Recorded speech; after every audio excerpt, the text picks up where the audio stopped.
அனைவருக்கும் வணக்கம். நான் ஜோதிடர் ஜெயராஜ். எனக்கு இந்த ஜோதிட கலையை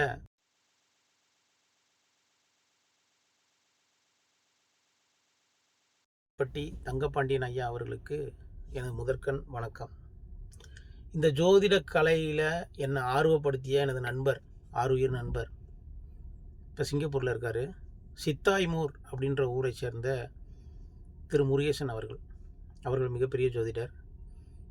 ஆனால் அவர் எனக்கு சரியான வழிகாட்டி திரு கோயில்பட்டி தங்கப்பாண்டியன் சார் அவர் மூலியமாக ஜோதிட கலையை கற்றுக்கிறதுக்கு ஒரு மிகப்பெரிய வாய்ப்பை ஏற்படுத்தி கொடுத்தாரு.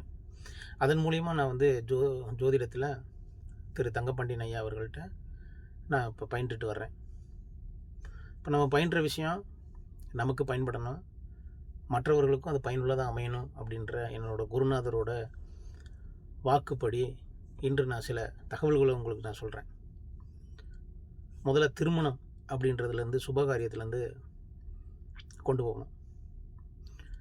முதல்ல திருமணம் அப்படின்னு எடுத்துக்கிட்டோம்னா ஒரு ஜாதகத்தில் ஆணோ பெண்ணோ இவங்க ஜாதகத்தில் எப்படி நம்ம பார்க்கணும் அப்படின்றதுக்கு ஒரு முறை இருக்குது.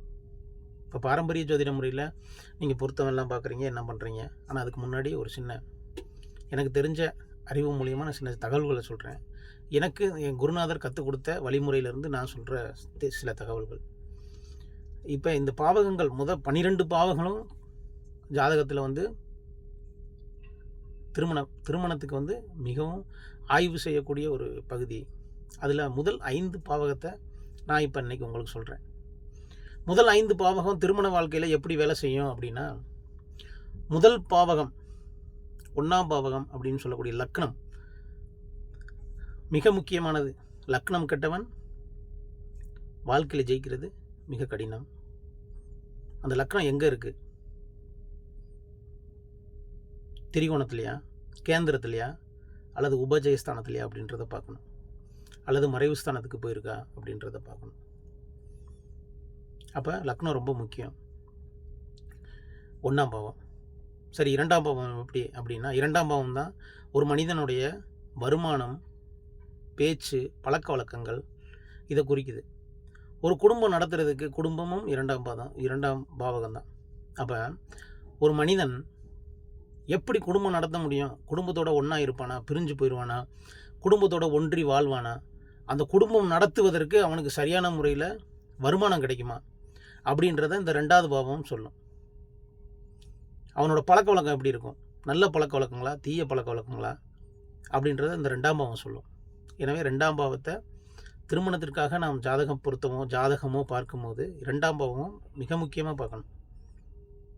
அடுத்தது 3ஆம் பாவம். இந்த 3ஆம் பாவம் திருமண விஷயத்தில் எப்படி வேலை செய்யுது அப்படின்னா, ஒரு 3ஆம் பாவம் அப்படின்றது தைரியம், வீரியஸ்தானம். இங்கே ஒரு மனிதன் தைரியமாகவும் அவனோட வீரியம் எப்படி இருக்குது அப்படின்றத இந்த 3ஆம் பாவம் மிக தெளிவாக சொல்லிடும். அடுத்தது பெண்ணுக்கு அதுதான் கழுத்து பகுதி, மாங்கல்யம்.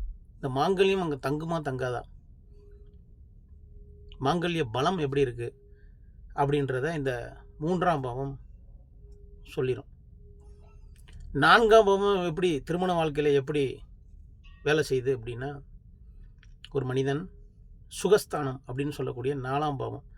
இந்த சுகம் அவனுக்கு சரிவர கிடைக்குமா, அந்த குடும்ப வாழ்க்கையில் அவனோட சுக துக்கங்கள் எப்படி இருக்கும் அப்படின்றது, அவன் குடும்ப வாழ்க்கையை பற்றின பர்சனல் விஷயம் எப்படி போகும் அப்படின்றத இந்த 4ஆம் பாவம் மிக மிக தெளிவாக சொல்லிடும்.